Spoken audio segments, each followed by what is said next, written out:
भोपाल मध्य प्रदेश में एक ऐसा खुलासा हुआ है जिसने सभी को आश्चर्य में डाल दिया है। एक अब्दुल नाम का व्यक्ति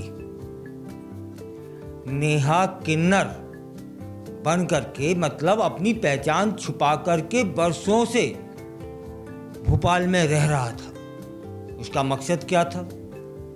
उसका इरादा क्या था? उसने अपनी पहचान क्यों छिपाई और पहचान छिपाकर वो क्या कर रहा था? ये सारे वह प्रश्न हैं जो उससे पूछे जाने हैं। वह कईयों बार बांग्लादेश गया, वह भी भारतीय पासपोर्ट के साथ में।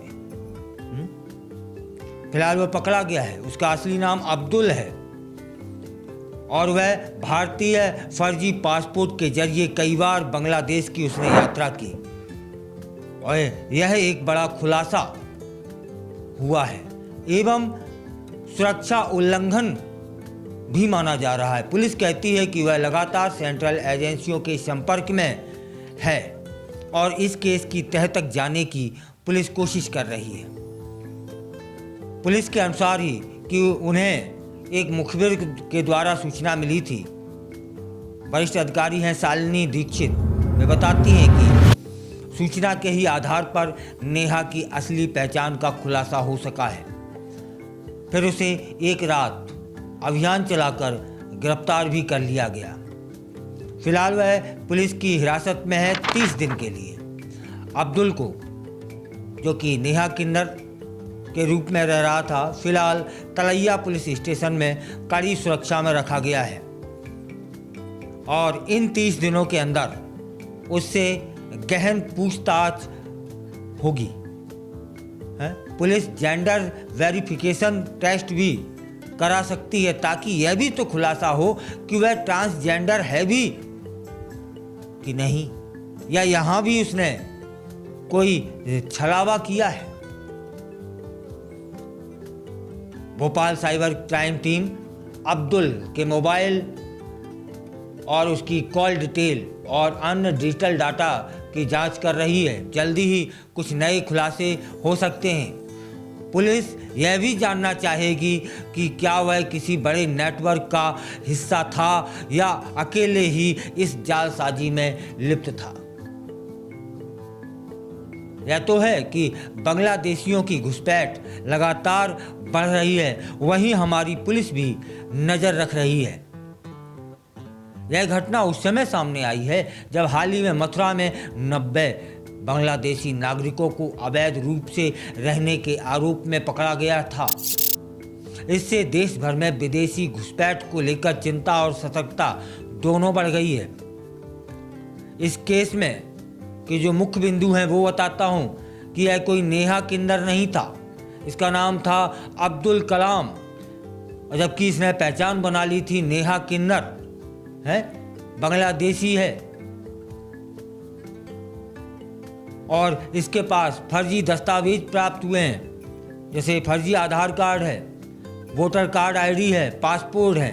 ये फर्जी है, लेकिन फर्जी भी इसने बनवाई कहाँ से, किसने बनाई, यह जांच का विषय होना ही चाहिए। भोपाल पुलिस को मुखबिर की सूचना पर यह सब कर पाई है। जांच अभी इसकी और भी होनी है। साइबर डेटा की जांच होनी है, ट्रैवल हिस्ट्री की जांच होनी है, जेंडर वेरिफिकेशन भी होना है। क्या यह सिर्फ एक मामला है या कि किसी बड़े रैकेट का एक सिरा भर? उद्देश्य क्या था? इसे अब्दुल से नेहा किन्नर क्यों बनना पड़ा? क्यों बना था? क्या करना चाहता था और क्या कर दिया अभी तक? यह भी जांच का विषय होना चाहिए और होगा भी। और इस घटना ने देश की सुरक्षा एजेंसियों के सामने कई नए सवाल खड़े भी कर दिए हैं। क्या अब्दुल के जैसे और भी लोग फर्जी पहचान के साथ भारत में रह रहे हैं? क्या इसमें आधिकारिक सहयोग भी किसी का शामिल है? क्या यह मामला ह्यूमन ट्रैफिकिंग का या फिर जासूसी से जुड़ा है? नेहा के रूप में हैं, बरसों से भोपाल में रह रहा यह बांग्लादेशी नागरिक जब अब्दुल कलाम निकला, तब फिर यह केवल एक व्यक्ति की पहचान का खुलासा नहीं था, यह एक व्यवस्था के छिद्र और सरकार की जांच एजेंसियों की सतर्कता की परीक्षा भी थी।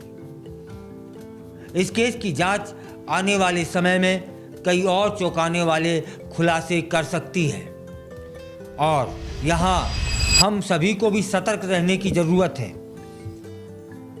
पुलिस को किसी मुखबिर ने सूचना दी थी, किसी अपने ने सूचना दी थी। यदि आपके आस में, पास में, पड़ोस में, गली में, मोहल्ले में, आपके शहर में कोई आपको संदिग्ध रहता हुआ नजर आता है, तब फिर आप कतई देर ना करें, तुरंत स्थानीय पुलिस को सूचना दें। हो सकता है वह बांग्लादेशी हो सकता है वह पहचान छुपा कर रह रहा हो। देखिए साहब, अति देखिए, यहाँ तो किन्नर तक बन गए। तब फिर बहुत सतर्कता से निगाह रखने की जरूरत है। यह अकेली सरकार की, यह अकेली पुलिस की जिम्मेदारी नहीं है, हमारी और आपकी भी जिम्मेदारी है कि संदिग्ध को पुलिस की नज़र में लाए।